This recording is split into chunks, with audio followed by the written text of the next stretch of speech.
Over the past few decades, have you noticed tip jars popping up at every cash register you visit? From the deli you frequent to the salon you receive your haircut from? Do you find it strange that the act of tipping is not being questioned? Why do we tip? What do we gain from tipping?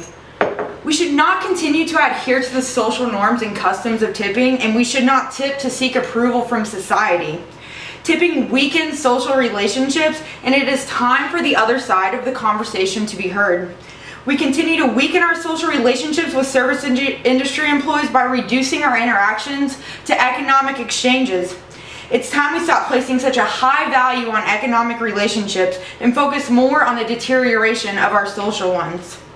It is almost as if tipping is becoming a plague, and we're faced with how much to tip on a daily basis.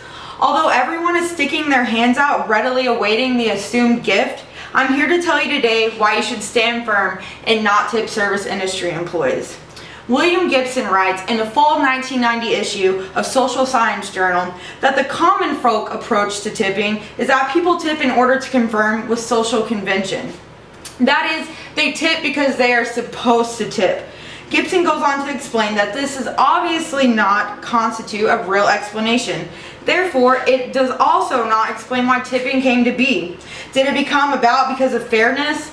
Well, in pursuing issues of fairness, Kaham, Schnetch, and Thayer in 1986, on the basis of a survey, state that tipping has little to do with the quality of service received. The implication is that tipping is a social convention to be followed. So, are you going to be a leader or a follower? Well, in order to start leading and rebelling against this social norm, you must understand what you are going up against. First, there is an expectation to tip whether or not the services rendered were good or not. According to Helena Osh, an assistant professor of political science at Lee University and an expert on America's tipping industry, tipping may be more about emotions than economics. The U.S. tips more money more often than any other country. In addition, Osh also explains that more than 90% of Americans tip and more occupational categories are receiving tips these days. Therefore, tipping is ingrained in our social code. Tipping does not serve an economic purpose, and you should therefore not be driven by culture or emotional practices. Secondly, Andrew Cohen, the author of The Tipping Plague, addresses the big tipper and how tipping rarely engages in any higher sentiments other than bribery and extortion.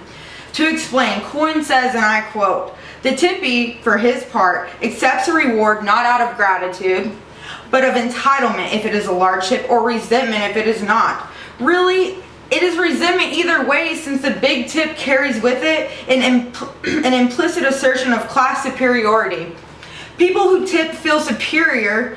People who tip to feel superior find power in making others feel inferior to themselves," which, according to the 1993 issue of the Journal of Consumer Research, it communicates distrust in a server's worker's ethic. This phenomenon is therefore also contributing to the degeneration of America's social relationships. So if tipping serves no purpose and it is spurred basically by bad habit, why does tipping still exist? There is really not a reason except to fill an inner desire of social acceptance. Tipping was produced purely out of emotion. Therefore, in hard economic times we are facing, we should limit ourselves from economic exchanges and start focusing more on the social relationships that are declining. Tipping is a voluntary action that is not required. Therefore, do not tip to adhere to the social norms of our society. Instead, reinvent the wheel and begin new cultural practices that focus more on the value of customers rather than service industry employees. We are paying for the cost of the service rendered already, so why do we need to validate paying more? I hope today that I either persuaded you or fortified the thought that tipping service industry employees is not necessary in regards to social norms.